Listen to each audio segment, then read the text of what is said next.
Across the Gulf Coast, tens of millions are waking up to a rare sight: snow. Throughout the region, schools and businesses are closed.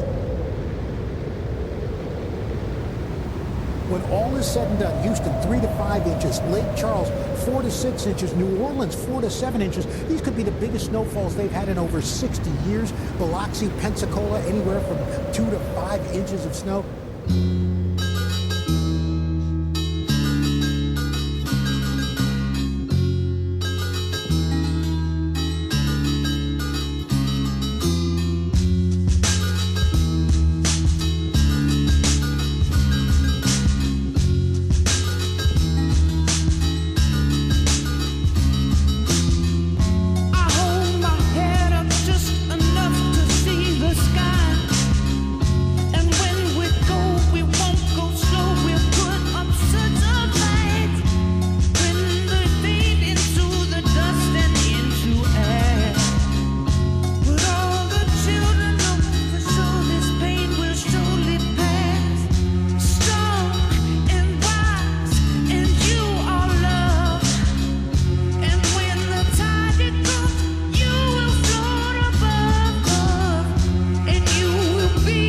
Day